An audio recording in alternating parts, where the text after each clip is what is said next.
Pour partager le live. Il faut aller sur notre page, Salon des opportunités, et partager. C'est tout. Ouais. Direct, ouais. Donc là, dans quelques instants, ça va être... Voilà. Néoché va se charger de répondre à quelques questions aussi sur le chat. Très bien. Ah, ok. On peut pas. Ah bon, c'est parti. Vous voyez? C'est bon. Il est live. Ok, Donc, juste un instant, je vais mettre... je ne l'ai pas encore. Salon des opportunités. Ok.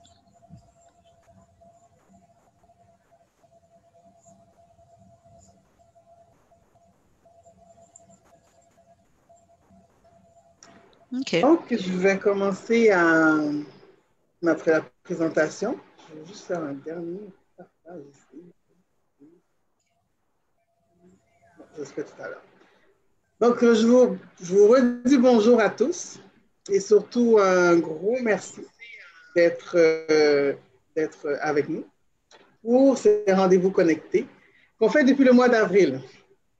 Donc, ça fait 2 mois. Ça fait 2 mois à chaque semaine, à une semaine qu'on n'a pas fait de rendez-vous connectés, on est toujours là. Donc là, je vais vous présenter un peu qui nous sommes, ce que nous faisons et surtout nos invités de cette semaine.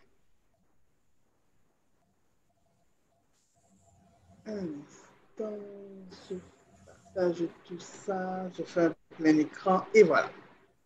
Ah, très bien.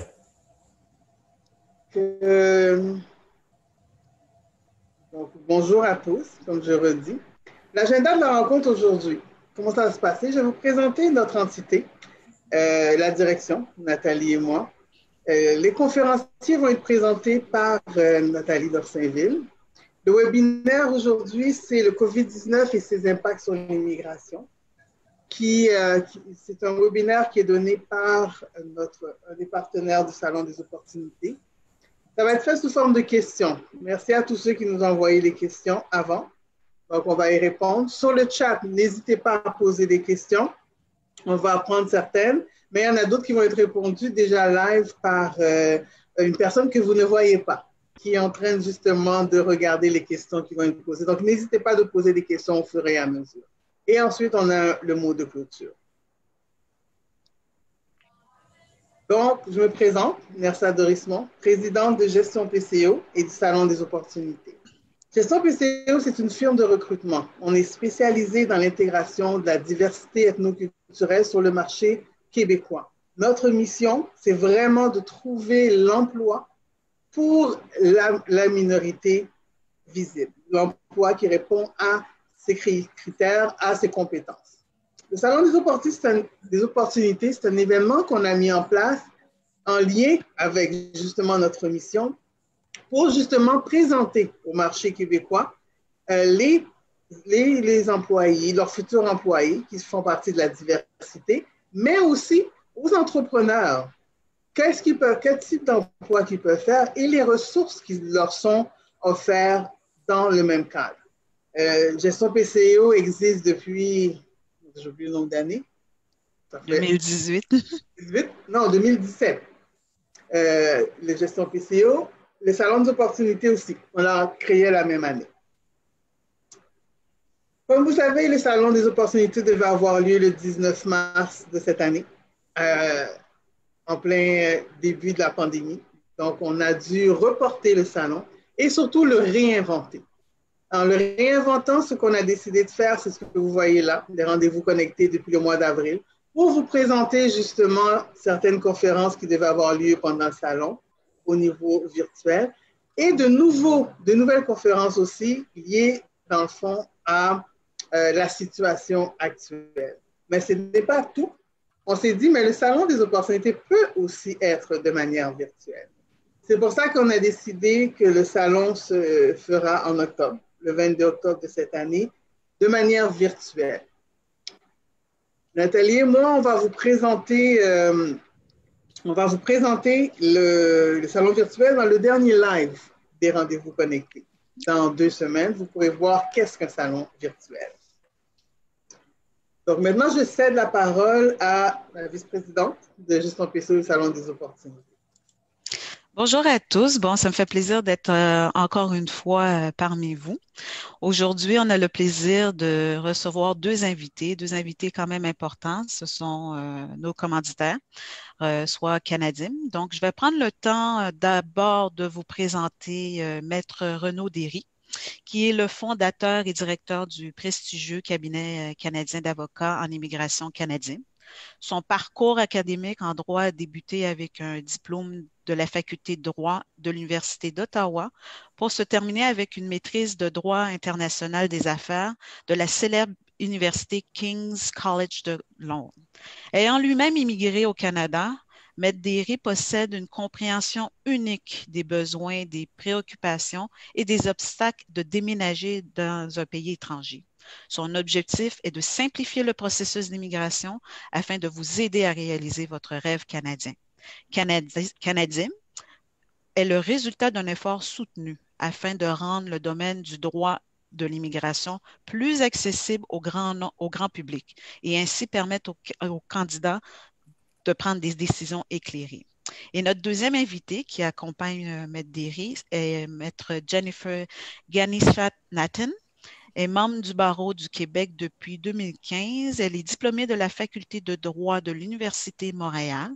Elle a choisi le domaine du droit de l'immigration dès le début de sa carrière. Elle détient également un bac en psychologie de l'Université McGill et elle communique en plusieurs langues, dont le français, l'anglais, le portugais ainsi que l'espagnol. Son expertise dans le domaine de l'immigration économique et du regroupement familial couvre tous les aspects du droit de l'immigration canadienne, incluant les permis de travail, d'études, visiteurs et la résidence permanente. Chez Canadien, Maître Ganishat-Nathan, excusez-moi, met en place des stratégies permettant à des travailleurs qualifiés et étudiants internationaux de travailler et de s'installer au Canada de façon permanente. Donc, pour notre échange aujourd'hui, ce qui va être très important, d'ailleurs, je remercie beaucoup aux auditeurs de participer en grand nombre. C'est suite à plusieurs questions qui nous a été posées. Bien, comme on disait, Gestion PCO n'est pas spécialiste en immigration. Par contre, on s'était dit, pourquoi pas profiter d'un de nos commanditaires qui est un cabinet d'avocats en immigration et de leur demander de venir partager des réponses à certaines questions qui ont été posées. Donc, il faut faire attention. Aujourd'hui, ça va être surtout d'ordre général. C'est surtout les grandes lignes. Donc, si toutefois, vous avez des questions qui sont plus propres à vous, plus du cas par cas, à ce moment-là, à la toute fin, on va laisser les coordonnées, mais ils vont mentionner leurs coordonnées aussi. Vous allez pouvoir communiquer directement aussi pour parler de plus en détail de votre dossier. Donc, aujourd'hui, avec Maître Renaud et... je vais vous appeler par votre prénom, Maître Renaud et Maître Jennifer. OK? Donc, c'est moi, je vais poser des questions qui ont été... donc, ça va être sous forme d'échange aujourd'hui. OK? Donc, c'est Nersa aussi, si tu trouves qu'il y a des questions qui sont quand même pertinentes qui surviennent sur le chat, gêne-toi pas, juste m'aviser, puis tu peux te permettre de les poser aussi. OK. D'abord, ma première question s'adresse à Maître Renaud. D'ordre général, quelles sont les nouvelles règles et réformes en matière d'immigration? D'abord, je vais remercier les organisateurs et les participants pas d'être venus, mais de se connecter aujourd'hui pour cette séance. Voilà, donc ça Maître Ganishat-Nathan et moi-même, ça nous fera plaisir de pouvoir répondre à ces préoccupations. Donc, au niveau des changements, il n'y a pas eu des changements en tant que tels au niveau des lois et règlements sur l'immigration. Il y a surtout eu des changements au niveau du traitement des dossiers, des directives qui ont été émises étant donné la COVID. Par exemple, Comme on sait, bon, la frontière entre le Canada et les États-Unis est fermée jusqu'au 21 juillet. Il y a un arrêt des demandes de visiteurs, arrêt du traitement des demandes de visa de visiteurs à l'étranger, des demandes d'autorisation de voyage électronique jusqu'au 30 juin, je pense si ma mémoire est bonne. Mm-hmm. Aussi au niveau des permis de travail pour le Québec, ils ont émis une directive comme quoi il y avait 23 professions qui allaient pouvoir bénéficier d'un traitement accéléré. Aussi au niveau des CAQ pour études, la validité des CAQ pour études ont été prolongées jusqu'à la fin décembre. Donc, ce qui va permettre aux étudiants étrangers présents sur le territoire de ne pas avoir si vous voulez prolonger, faire une demande de prolongation de leur CAQ, puisqu'il sera de facto prolongé jusqu'à la fin décembre. Et voilà, donc c'est en fait, il y a quelques autres règles au niveau des permis de travail que Jennifer va pouvoir parler après. Mais en gros, ce sont des changements plutôt de traitement des dossiers, de directives, afin de faciliter le traitement des dossiers. Mais en tant que tel, il n'y a pas eu de changement au niveau de la réglementation. On a toujours besoin d'un CAQ pour étudier, on a toujours besoin d'un permis d'études, on a toujours besoin d'un EIMT et d'un permis de travail pour travailler. Donc voilà, donc au niveau voici en fait les changements pour résumer. On pourra rentrer un peu plus en détail sur chaque changement. Parfait. Qui veut dire j'ai une urgence ici au Canada et j'aimerais faire venir quelqu'un en tant que visiteur, exemple pour un décès. Donc, ça ne serait pas possible, si je comprends. Pour un décès, ce ne serait pas en fait un voyage essentiel. Okay. Donc, voilà, vraiment au niveau des voyages essentiels, on sait que ça a été, c'est tout récent, mais les membres de la famille, les époux, épouses et enfants en charge des travailleurs, des Canadiens, des citoyens canadiens, des résidents permanents peuvent maintenant venir au Canada pour rejoindre leur époux. Mais ça, c'est tout récent. Donc, le voyage n'a pas besoin d'être en tant que tel essentiel. Mais pour, par exemple, les travailleurs étrangers ou les étudiants étrangers, leur époux, épouse ou leurs enfants, il faut que ça soit un voyage essentiel. Donc, pour l'instant, visiteur, non. Il faut vraiment que ça soit, non. Visiteur, il y a une suspension des traitements jusqu'à la fin juin pour les traitements de visa de visiteur. Jusqu'à que les frontières ouvrent, en fait. OK, parfait. Donc, même les parents, c'est-à-dire maman, papa, résident permanent, ne peuvent pas traverser non plus si ce n'est pas essentiel. Non, exactement. OK, donc il y a un moratoire. Parfait. Et voilà. OK. Vous avez parlé aussi de programmes. Je ne sais pas si c'est relatif à quel type de programme exactement. Je ne sais pas si c'est un lien avec les permis d'études. Surtout pour les permis de travail. Okay. Ça, Jennifer va pouvoir en parler mais au niveau des permis de travail, il y a plusieurs directives qui ont été émises au niveau des détenteurs de permis de travail au Québec et au Canada. Donc, afin de leur faciliter de pouvoir changer d'employeur, aussi au niveau des permis de travail post-diplôme. Donc voilà, pour pouvoir obtenir un permis de travail post-diplôme, il faut avoir étudié à temps plein. Donc, ils ont allégé. Donc, si l'étudiant étranger n'a pas pu étudier à temps plein depuis mars, et donc ça va pas l'empêcher d'obtenir un permis de travail post-diplôme. Okay. Donc, c'est plusieurs règles qui entourent les permis de travail, dont Jennifer va pouvoir vraiment donner les grandes balises. C'est bon, mais ça tombe bien parce que ma prochaine question s'adresse à Jennifer. Je te donne un exemple. Bon, j'ai un permis de travail, il est fermé. C'est un permis de travail pour lequel on voit l'employeur qui m'a engagé ici. Mais avec la COVID qui est arrivée, bon, on a dû couper mon contrat. Alors, qu'advient-il de mon permis de travail? C'est quoi les impacts? C'est quoi mes droits face à cette situation? Qu'est-ce que je peux faire? Donc, essentiellement, les détenteurs d'un permis de travail fermé, ils ont l'obligation de travailler spécifiquement pour l'employeur qui est mentionné sur le permis. Et puis, si en raison de la COVID ou pour quelque autre raison, ils sont mis à pied ou ils perdent leur emploi de façon permanente, à ce moment-là, ils ne peuvent pas travailler pour un autre employeur jusqu'à ce que ce nouvel employeur fasse les démarches pour obtenir un nouveau permis de travail fermé. Mais là, dans le contexte de la COVID, il y a une politique d'intérêt qui a été mise en place pour justement faciliter les travailleurs étrangers qui sont coincés au Canada sans pouvoir travailler aussitôt qu'ils ont une nouvelle offre d'emploi. Mm-hmm. Donc, le gouvernement a mis en place un programme un peu prioritaire pour que le travailleur étranger puisse changer d'employeur d'une façon beaucoup plus rapide.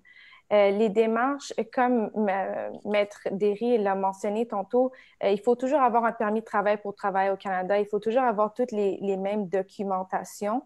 Par contre, le gouvernement, présentement, facilite le changement d'employeur en déposant une demande de permis de travail en ligne. Et par la suite, environ 10 jours plus tard, lorsqu'ils reçoivent une autorisation, ils peuvent tout de suite commencer à travailler pour l'employeur sans que l'immigration ait finalisé le traitement de la demande. Donc, la majorité des personnes qui sont présentes aujourd'hui ont soit un permis d'études, soit un permis de travail. Et ils savent que les délais de traitement sont très, très longs. Mm-hmm. Alors, c'est pour cette raison, justement, qu'au lieu d'attendre, admettons, 100 jours pour obtenir le nouveau permis de travail, bien maintenant, le travailleur étranger peut tout de suite commencer à travailler environ 10 jours plus tard, après le dépôt de la demande.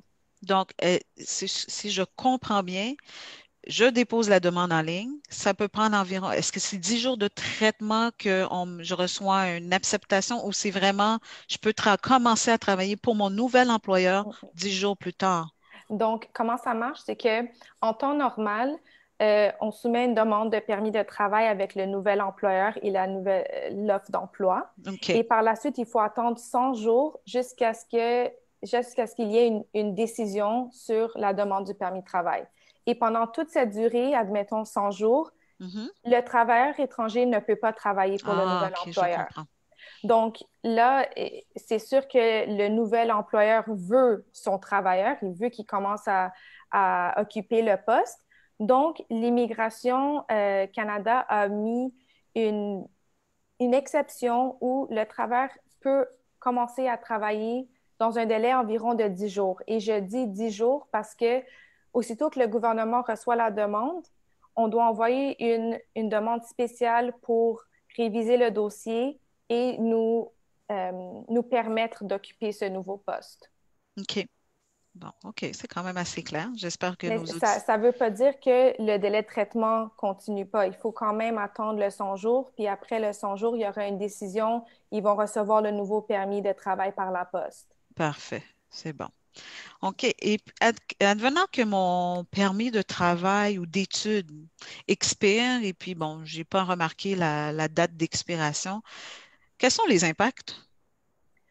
Donc, ça arrive souvent. Il y a beaucoup de personnes, ils se trompent de date, ils ne font pas attention, puis ça peut avoir des impacts quand même assez sévères, dépendamment de ça fait combien de temps que tu es ici sans statut? Ça fait combien de temps que ton permis d'études ou de travail ou de visiteur est échu?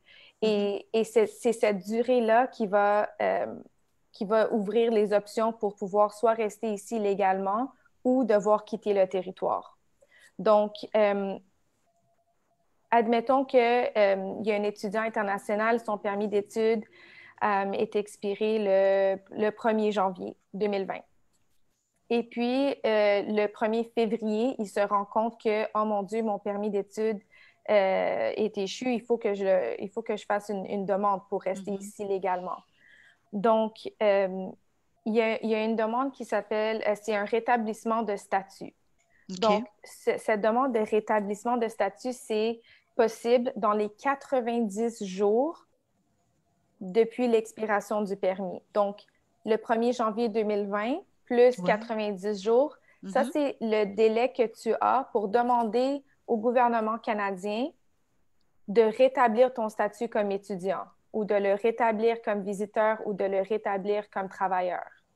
D'accord, OK. Et puis, durant cette durée-là, évidemment, la personne, elle est sans statut.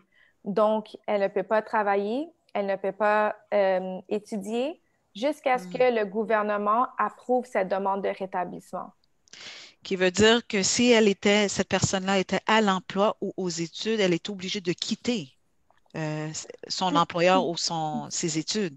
Elle doit arrêter ses études, arrêter de travailler, déposer une demande de rétablissement de statut et par la suite attendre la décision. Donc, comme j'ai dit tantôt, les délais de traitement sont très longs. Et puis, si le gouvernement dit « OK, on accepte ta demande, voici ton permis d'études », là, tu peux retourner à tes études. Même chose pour le travail, même chose comme un visiteur. OK. Donc, on a besoin d'être à son affaire à ce moment-là quand on a un permis de travail ou d'étudiant. Oui, c'est comme avoir une deuxième chance. C'est comme on te pardonne, si tu as tous les documents en soutien, on va te donner le permis à nouveau. OK. Bon. C'est bien. Il y avait actuellement, on a remarqué dans les nouvelles, il y a des événements qui ont suscité un peu un soulèvement, surtout auprès des jeunes étudiants. Le ministre semble avoir reculé sur la réforme du programme Expérience québécoise qui stipule que seulement les personnes qui sont dans un certain programme pourront faire une demande de résidence permanente. Est-ce que c'est toujours le cas? Est-ce que c'est une mesure qui a été adoptée réellement? Puis est-ce que ceux qui étaient déjà là, les droits sont acquis ou on recommence au complet? Donc, en novembre 2019, le gouvernement, le ministre de l'Immigration avait émis 2 listes. Une liste pour les étudiants avec les domaines d'études et une liste pour les travailleurs avec les postes qui étaient admissibles pour déposer une demande de CSQ, donc un certificat de sélection du Québec dans le programme de l'expérience québécoise. OK. Depuis qu'ils ont émis ces listes-là, c'était tellement controversé qu'ils ont retiré ces listes-là. Ils ont dit, oublie tout ça, on recule en arrière, puis on va faire des consultations avec les écoles, avec les employeurs pour savoir c'est quoi le besoin, besoin réel des entreprises, le besoin réel du marché du travail. Et puis là, nous, on s'attendait à ce qu'il y ait des changements. On ne savait pas quand, mais on savait que ça allait venir en 2020. Et puis, le 28 mai 2020, ils ont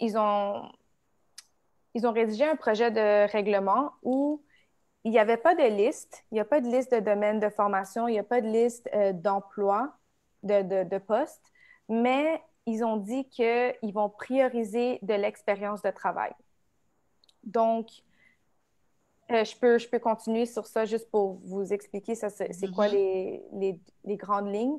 Mais dans le fond, un étudiant international maintenant, s'il veut être admissible au programme de l'expérience québécoise après ses études, ils vont devoir avoir de l'expérience de travail au Québec avec leur permis post-diplôme. Dépendamment du programme d'études qui a été complété au Québec, l'expérience de travail va varier entre 12 mois et 24 mois à temps plein. OK. Donc, une personne qui est venue au Québec, admettons, pour faire un DEC technique, un baccalauréat, une maîtrise, un doctorat, ils vont devoir avoir 12 mois d'expérience de travail à temps plein. Dans leur domaine, c'est ça? Ce n'est pas nécessaire d'être dans leur domaine, mais ça doit être dans un domaine qualifié. OK. Oui, c'est ça. Et pour les autres domaines d'études, par exemple, une attestation d'études collégiales, un DEP de moins de 1800 heures, à ce moment-là, il faudra 24 mois d'expérience de travail. Qui veut dire, bon, vous pouvez me répondre ou pas, si je prends l'exemple des migrants qui sont arrivés ici, qui ont obtenu un permis de travail, qui ont travaillé comme préposés aux bénéficiaires. Je sais qu'ils rentrent dans un programme là actuellement. Ben, je ne sais même pas s'ils sont qualifiés vraiment pour rentrer réellement dans le programme de préposés. Mais suite à ça, avant d'obtenir avant qu'ils soient qualifiés pour le programme en soi, il va falloir qu'ils travaillent au moins 2 ans dans leur domaine.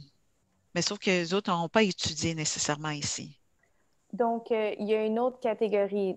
Il y a une catégorie pour les personnes qui sont venues directement avec un permis de travail ou pour les personnes qui désirent, qui sont venues ici avec admettons, un PVT, un permis voyage-travail, un permis post-diplôme. Oui. Eux, ils doivent avoir de l'expérience de travail pour pouvoir être admissibles au programme de l'expérience québécoise. Et selon le projet de règlement, ils auront besoin de 36 mois d'expérience de travail. OK. Donc, le PEQ s'adresse vraiment qu'aux étudiants, si je comprends bien. Non, c'est les deux. Il y a un PEQ étudiant et il y a un PEQ travailleur. D'accord. Parfait. Donc, pour revenir un peu au niveau des dates d'expiration d'un permis, je vais m'adresser à Maître Renaud. D'après vous, quel est le meilleur moment pour renouveler son permis d'études ou de travail? Je dirais que, étant donné qu'on peut le faire jusqu'à la date limite, moi, on essaie de toujours opter pour déposer la demande de renouvellement juste avant l'expiration du permis de travail ou d'études actuel. Parce que dès qu'on dépose la demande de permis d'études ou de travail, on tombe en statut implicite. Donc, ce qui veut dire on est sans permis, là. On a plus. C'est ça, mais si on a déposé avant la demande de renouvellement, on est capable de continuer à étudier ou travailler jusqu'à la décision. OK. Donc, voilà. Donc, c'est en fait, normalement, avant Covid, c'était à peu près 2-3 mois les délais pour renouveler. Donc, ce qu'on faisait, c'est qu'on le faisait juste la veille au lieu de le faire 2-3 mois avant. Et ça prolonge tout, ça permet de prolonger tout le statut de la personne si on le fait la veille. OK. Okay. Mais bon, c'est quand même, il y a aussi des circonstances, chacun c'est un dossier différent, c'est des circonstances propres à chaque dossier. Mais en règle générale, peut-être Jennifer pourra, mais je pense en règle générale, c'est ce qu'on fait, Jennifer. On essaie d'aller la veille ou une semaine ou peu importe avant l'expiration. Donc, c'est dans l'avantage de la permis ou le permis d'étudiant de travail. Okay. C'est ça. Bon, on essaie de quand même pas tous de les faire. On essaie quand même, pas le faire la veille, mais bon, parce que sinon, s'il manque un document ou quelque chose, on va avoir quand même un certain délai pour pouvoir réagir. Mais en général, c'est vers la fin. On essaie de faire une semaine, 10 jours avant l'expiration. OK. Quels sont les coûts pour un renouvellement de permis ou une demande de résidence? Est-ce que ça a augmenté depuis les dernières années? Chaque année, c'est indexé, surtout au niveau du Québec. On a tendance à indexer chaque année. Le fédéral, il est resté plusieurs années avec les mêmes tarifs. Pour une demande de résidence permanente, donc au niveau du fédéral, on parle de 1 325 $. Et pour un CSQ, une demande de CSQ, on parle de 812 $ pour le requérant principal et de 174 $ pour chaque époux, épouse ou enfant en charge. Le CSQ donc, est valide combien de temps? Le CSQ est valide pendant 2 ans. Okay. Donc, en fait, il faut faire la demande de résidence permanente à l'intérieur du délai de 2 ans. Si le CSQ expire pendant que le dossier de résidence permanente est en traitement, il n'y a pas de problème. OK. Donc, c'est bon.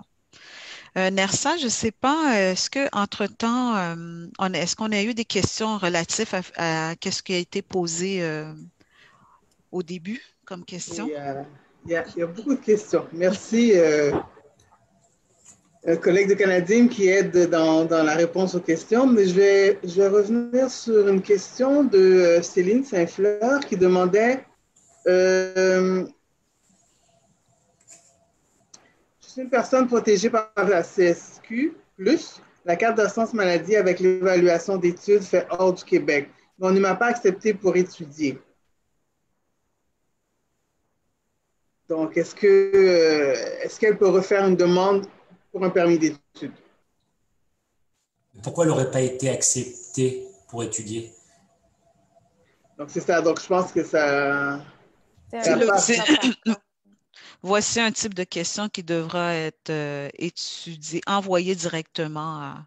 Il y a des questions qu'on est capable d'ordre général de répondre, mais bon, il y a des cas où est-ce que c'est des cas particuliers et on a besoin vraiment d'avoir tous les tenants et ça dépend réellement.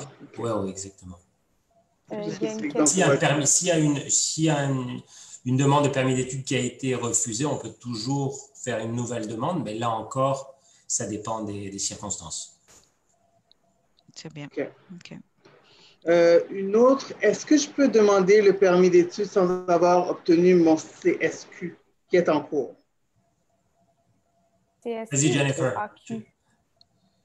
CAQ. CAQ. CAQ. C'est en cours. C'est qui a posé la question pour que je puisse... C'est plus haut, là, c'est dans les premières questions. Est-ce que je peux demander le permis d'études sans avoir obtenu mon CAQ qui est en cours? C'est ça? Oui. Exactement. OK.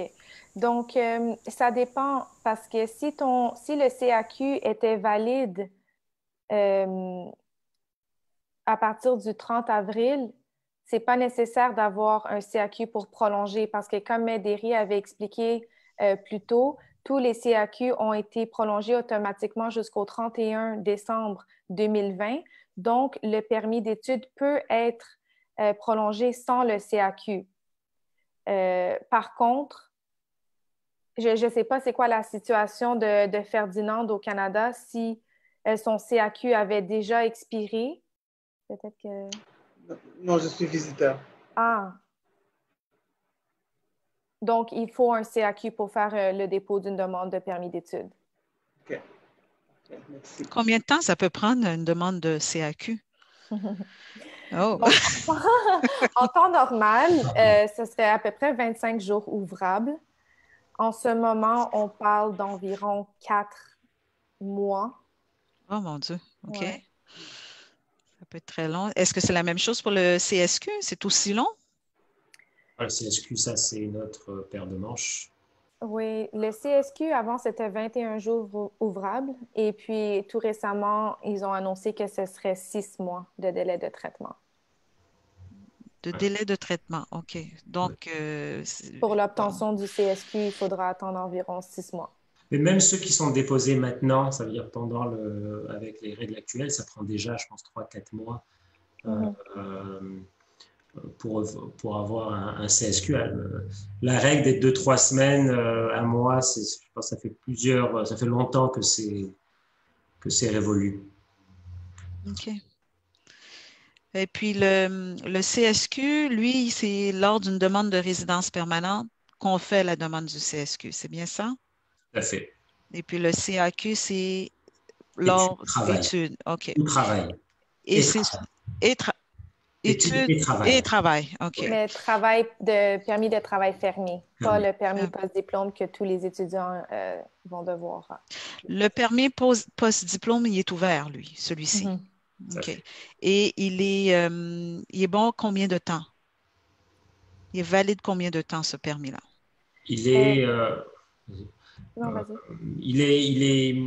La validité maximale est de 3 ans.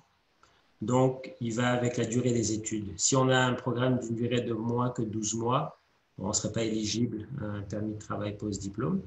Donc, entre 1 et 2 ans de durée d'études, ça va être il va être calqué sur la durée des études et un programme d'études de 2 ans et plus sera 3 ans. Donc, on parle d'études comme le collège, au niveau collégial et universitaire. Tout à fait. Et aussi technique, au niveau Ah, OK. du cégep technique, même des DEP. Parfait. OK, les DEP aussi inclus. Aussi, oui, Jennifer, OK. au niveau des DEP, oui. Je m'excuse, je répondais à une question de Maxime Lafont. Donc, Au niveau des DEP aussi, de 1800 heures, on est capable d'aller chercher un permis de travail post-diplôme. de 3 ans. C'est ça. OK. Mais pourtant, les 1800 heures donnent c'est environ des études d'environ 1 an, à peu près. Non, c'est 2 ans. Donc, les OK. DEP de 1800 heures est fait d'une durée de 2 ans. Donc, tous les programmes d'études qui ont au moins 2 ans auront automatiquement 3 ans de permis d'études. Donc, baccalauréat, maîtrise, doctorat, DEP et DEC technique, la majorité ont tous 3 ans. Les attestations d'études collégiales, généralement, c'est la durée du programme. Donc, s'il y a un AEC qui a été complété en 18 mois, il y a de fortes chances que le permis de travail sera aussi de 18 mois. D'accord. Et mon autre question était pourquoi au Québec, ben, j'imagine, bon, le Québec, c'est seulement au Québec qu'on retrouve un certificat de sélection et le CAQ, si je comprends bien. Donc, pour être sur le territoire de la province de Québec, il faut absolument avoir ces documents. Quelqu'un peut-elle faire une demande en Ontario et revenir au Québec? S'établir au Québec? Pour une demande en Ontario, Ben, sur quelle catégorie c'est-à-dire un permis de travail, oui, non, de résidence permanente. Disons, je fais une demande de résidence permanente dans la province de l'Ontario. Puis, étant donné que cette exigence-là n'est pas applicable au niveau de la province de l'Ontario, à ce moment-là, par la suite, est-ce que je peux venir m'établir au Québec avant même l'obtention de ma résidence permanente? Est-ce que c'est possible? C'est une belle et bonne question. Au niveau si on fait une demande de résidence permanente à l'extérieur du Québec, on recommande à ce que la province de destination soit à l'extérieur du Québec. On a vu des cas où est-ce que la personne avait obtenu un CSQ, et, par exemple au Québec, et ensuite avait fait une demande de permis d'études à l'extérieur du Québec. Et c'était allé même jusqu'à l'annulation du CSQ. Donc, si on fait une demande de résidence permanente pour le Québec, on va essayer de se destiner au Québec. Et l'intention qui est importante, c'est l'intention au moment de l'émission de la résidence permanente. OK.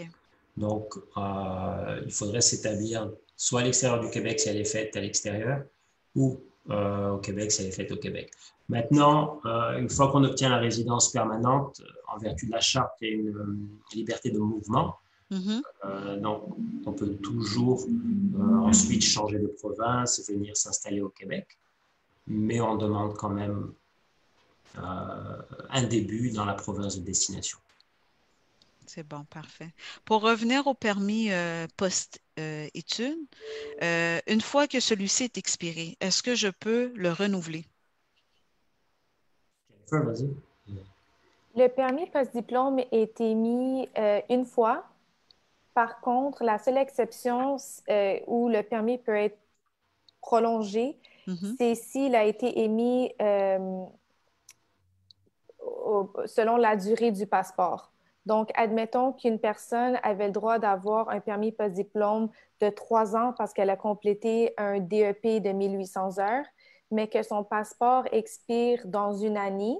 Oui. Elle pourra obtenir son permis post-diplôme de 1 an et demander une prolongation pour les 2 autres années. Qui veut dire jamais on va excéder le 3 ans, si je comprends bien. Le 3 ans, c'est le maximum. Et aussi, une nuance à apporter, c'est que, admettons que tu fais un programme, une attestation d'études collégiales, c'est 18 mois. Là, tu fais ta demande de permis de travail, mais que tu décides de retourner aux études pour faire ton baccalauréat. À la fin de ton baccalauréat, tu ne pourras pas faire une nouvelle demande de permis de travail parce que tu l'avais déjà demandé pour ton AEC. Fait qu'à ce moment-là, c'est quoi l'alternative? Est-ce qu'entre-temps, je m'arrange pour faire ma demande de résidence permanente? Entre-temps, tu te croises les doigts pour que tu sois admissible au PEC dans la catégorie des étudiants.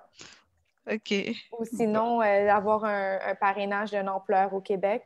Si tu avais déjà de l'expérience de travail accumulée lors de ton permis post-diplôme, tu pourrais avoir des options pour aussi déposer une demande de résidence permanente, soit au Québec ou à l'extérieur du Québec. Il y avait aussi... Oui, c'est ça. C'est quoi une demande de parrainage d'un employeur? Donc, c'est essentiellement avoir un permis de travail fermé. OK. Il faut avoir un employeur pour te soutenir dans ces démarches pour que tu puisses venir au Canada et travailler. Donc, c'est quand même une procédure qui prend assez de temps, mais dépendamment du poste, c'est possible d'avoir un traitement prioritaire, d'être exempté de faire des preuves de recrutement. Et c'est en lien aussi avec ce que Madéry a dit, la première question que tu avais posée au sujet des grandes lignes. Il y a beaucoup de postes de professions au Québec qui peuvent être exemptés d'un recrutement en ligne de 4 semaines. En fait, c'est quand même assez complexe. Je crois que la majorité des personnes qui participent aujourd'hui sont soit en permis de travail ouvert ou étudiants international. Donc, bon, c'est effectivement. OK. Donc, là, Maître Renaud, moi, j'ai une autre question pour vous. Je suis toujours un étudiant. Je n'ai pas payé ma scolarité et je décide de changer de programme. Est-ce que c'est une bonne solution? Est-ce que ça se fait? C'est quoi l'impact sur mon permis? Pourquoi je n'ai pas payé ma scolarité? Bonne question. Bonne question. Est-ce que je n'ai pas reçu l'argent de mes parents à temps? Bon, je ne pense pas que les autres sont éligibles à des bourses. Si on n'a pas payé la scolarité et donc on n'a pas étudié, ça peut être problématique. Parce que pour pouvoir renouveler un permis d'études, il faut démontrer qu'on a étudié à temps plein. Okay. Donc, c'est là où est-ce qu'au niveau du renouvellement, il va falloir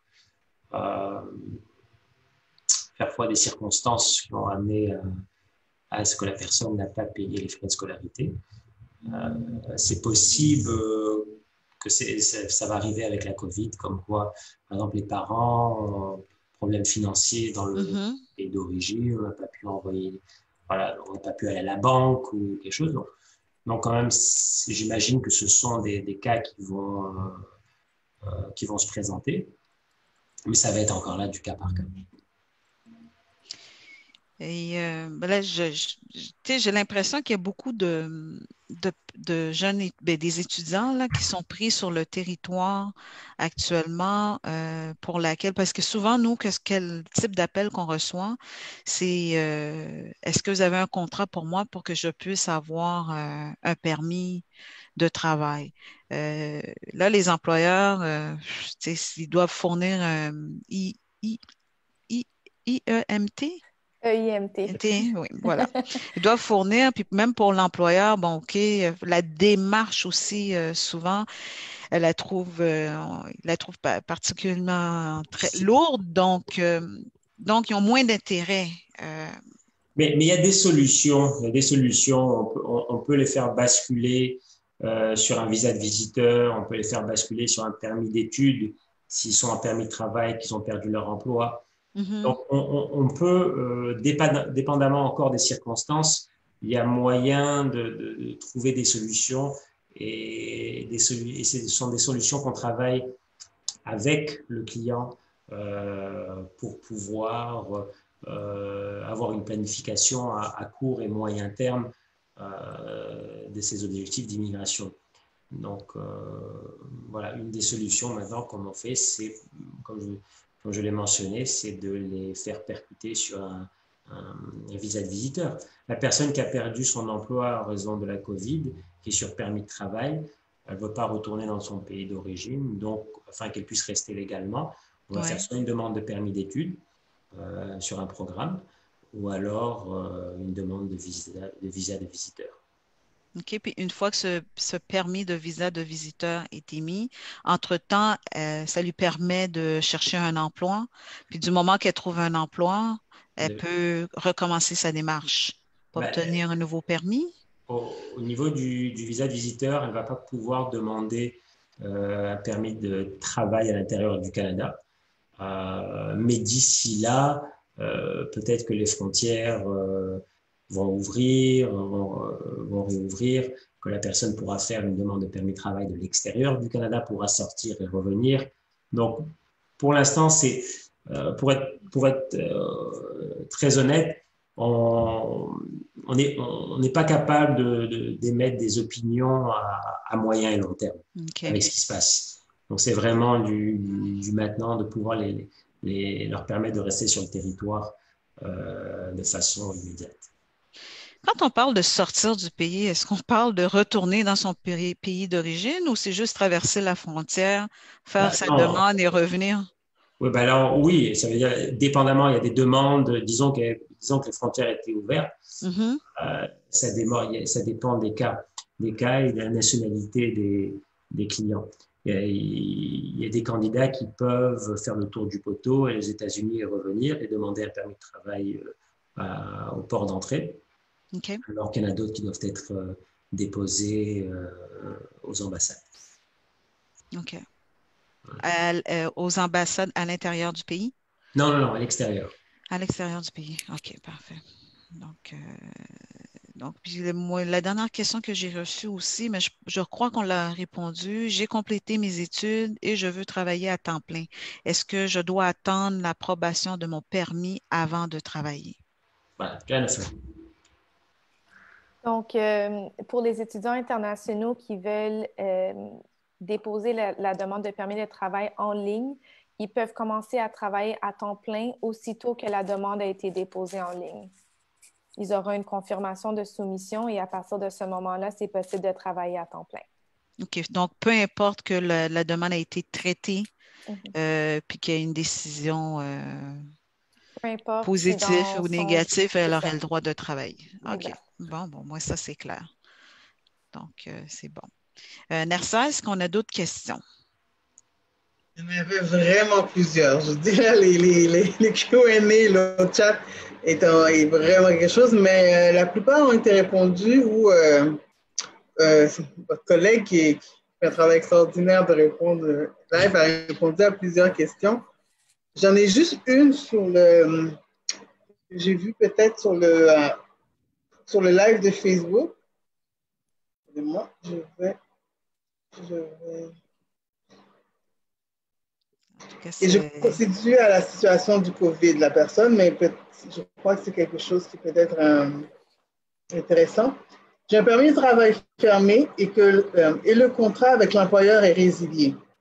Par contre, mon mari a trouvé un travail dans son domaine. Qu'est-ce qu'on peut faire?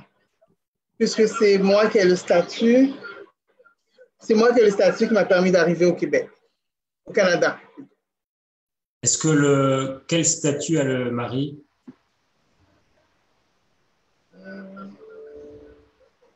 Je peux demander. Je pense à... Ouais, ça dépend. Il faudrait avoir aussi l'information sur le statut du mari. Okay. Ça, c'est peut-être une question peut-être plus spécifique, donc j'attends si ça va répondre. Si le mari a un permis de travail ouvert, donc, et qu'il obtient une offre d'emploi, lui pourrait demander aussi un permis de travail fermé. Mais là encore, s'il a un permis de travail ouvert, on pourrait continuer à travailler. Ça dépend encore des circonstances. Mais j'imagine avec les circonstances actuelles, les délais sont tout plus longs, les statuts ont dû débalancer beaucoup. Ben non, parce que là, c'est dépendamment du statut du mari et des circonstances, il pourrait prendre avantage de des nouvelles directives, où est-ce que la personne fait une demande de permis de travail et 10 jours après peut commencer à travailler. OK, parfait. Donc, pour moi, je crois que c'est tout parce que je crois que toutes les questions ont été répondues. À moins qu'on envoie une dernière demande aux gens, avez-vous des questions à poser? Il reste. Je regardais dans le chat, c'est C'est incroyable, hein? énorme. Ben, de toute façon, je pense qu'on va extraire le tout et vous les envoyer. Donc, vous allez pouvoir les regarder de façon plus méticuleusement à vos bureaux. Donc, on va aussi donner vos coordonnées. Je pense que les gens, il faudrait vraiment qu'ils vous contactent pour donc, plus précis. C'est ça. Bon, je veux vous laisser soit Jennifer ou Maître Renaud, est-ce que vous voulez laisser vos coordonnées? On va partager en même temps l'information sur l'écran pour que les gens puissent y accéder. Oui, on va laisser, Jennifer, tu peux laisser les coordonnées. Oui, j'ai déjà Jennifer, j'ai mis mon courriel et le courriel de Maître Derry aussi. Parfait. Donc, moi, c'est jennifer@canadien.com. Comme il est mentionné ici, on offre une consultation gratuite. La première, c'est avec moi, généralement, et aussi Maître Derry lorsqu'il est disponible. Donc, gênez-vous pas. Les consultations, généralement, c'est pour vraiment déterminer votre admissibilité pour la résidence permanente, que ce soit au Québec ou dans une autre province. C'est pas tout le monde qui veut s'établir au Québec. Alors, nous, on est spécialisé dans l'immigration canadienne, peu importe la province de ton choix. Puis, on fait aussi la demande de résidence temporaire. Donc, tout ce qui a à voir avec le permis de travail, visite, études, c'est nous aussi qui prenons en charge ces dossiers-là. Il n'y a pas grand-chose qu'on ne fait pas, pour être honnête. Donc, gênez-vous pas, c'est gratuit, puis on est là pour vous aider, puis on se connaît déjà virtuellement, donc contactez-nous par courriel. La consultation gratuite est de combien de temps, combien d'heures? C'est pas 1 heure, c'est une consultation initiale, c'est 15 minutes. Si jamais la personne a besoin de plus de temps, c'est certain qu'on peut céduler une consultation de 45 minutes, 1 heure. Il va y avoir des frais pour cette consultation-là, mais généralement, on est en mesure de répondre à toutes les questions dans ce premier 15 minutes. Parce que c'est toujours des cas particuliers qu'on peut répondre quand même assez rapidement en raison de notre expertise. D'accord. Mais c'est toujours possible d'avoir plus qu'une consultation avec notre cabinet. Bon. On peut les mettre tout de suite, sur le bon chemin. Parfait. Si je peux donner, pour partager une expérience de 20 ans dans l'immigration, les procédures ne sont pas compliquées en tant que telles. Mais c'est souvent excusez-moi l'anglicisme, le timing de quand faire une demande. Et des fois, ça semble simple, mais des petits détails peuvent faire une grosse différence au niveau d'une acceptation ou d'un refus. Croyez-moi, en 20 ans, j'ai eu beaucoup de cas dans mon bureau qui sont venus me voir, mais j'ai fait une demande par moi-même, ça a été refusé. Aidez-moi. Et malheureusement, c'est avec le gouvernement, donc c'est une grosse machine. On ne peut pas leur écrire, vous savez, on représente telle personne aujourd'hui, elle a fait une demande, elle s'est trompée, c'est fini, ça y est, on est obligé de vivre avec un refus. Et ensuite, on doit aller en cour fédérale ou alors... donc, c'est ça. C'est vraiment cette expertise-là de faire les bonnes choses au bon moment, surtout pour des étudiants étrangers, des travailleurs temporaires qui sont là, qui sont jeunes, qui veulent faire leur vie au Québec ou au Canada. Et malheureusement, des fois, des petites erreurs font en sorte que ce projet tombe à l'eau. OK. Voilà, donc ça, je pense que c'est le meilleur avis que je peux donner voilà, à cette. Mais c'est un un très bon conseil. D'ailleurs, moi aussi, je vous suggère fortement avant de faire vos démarches seules, d'aller prendre un avis juridique, comme on dit. Pour surtout, c'est des dossiers quand même délicats. Il suffit d'une erreur et puis le dossier vient de se Délicat, et fermer. aussi, ce sont des gens qui ont investi énormément d'argent dans leurs études. C'est ça, exactement. Donc, on parle de dizaines de milliers de dollars. Donc, en fait, nous, on se voit comme une assurance. Vous voyez, je veux dire, assurer de protéger cet investissement. D'accord. Voilà. Donc, comme indiqué, on peut vous rejoindre au 514-891-9700, extension 112. Donc, je présume que le téléphone sera redirigé à Maître Derry ou Jennifer. Maître Et ça, Jennifer. c'est ma boîte vocale. Ah, OK, parfait. Donc, et l'adresse, vous êtes situé au centre-ville, au 1455 Saint-Mathieu. La rue Saint-Mathieu, c'est proche du métro Guy Juste Concordia. en face. C'est Ah, juste juste en en face face, du c'est métro. merveilleux. Donc, très facile de vous retrouver. Donc, je prends le temps ce soir de vous dire merci, un gros merci. J'ai l'impression que ça a été un très gros succès. C'était quelque chose qui était fortement demandé. Et du temps aussi que nous avez accordé ce soir, parce que je suis sûre que vous êtes extrêmement occupés, que vous avez des dossiers aussi qui vous attendent par la suite. Merci aussi d'être un de nos commanditaires importants. C'est sûr, bientôt, on a à se reparler pour la suite des choses. Le salon va avoir lieu au mois d'octobre. Donc, Nersa, est-ce que tu as quelque chose à ajouter? C'est sûr que je vous remercie, mais on va faire les remerciements d'usage. Donc, on remercie effectivement les rendez-vous coloniques sont commandités par Desjardins, qui est aussi le commanditaire officiel du Salon des opportunités. Et on a le privilège d'avoir trois commanditaires canadiens, groupe 3737 et Entreprendre ici. Et aujourd'hui, on a eu l'honneur d'avoir Canadim avec nous pour répondre aux questions des gens. Et on a réellement beaucoup de questions. C'est vraiment, souvent, on ne sait pas trop quoi répondre, Nathalie et moi. Mais ça nous a éclairé. On va pouvoir encore aiguillonner les gens vers vous. Et vous pourrez revoir ce live sur la page Talents d'opportunité et sur aussi notre LinkedIn. On va le laisser pour que vous puissiez entendre la réponse de Maître Derry et Maître Jennifer.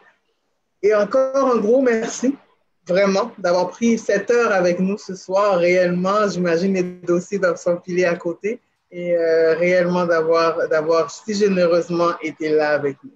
Merci beaucoup pour l'invitation. Ça nous a fait plaisir et aussi à tous les participants. C'était vraiment des questions excellentes.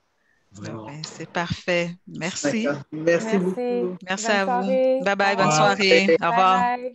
Bye.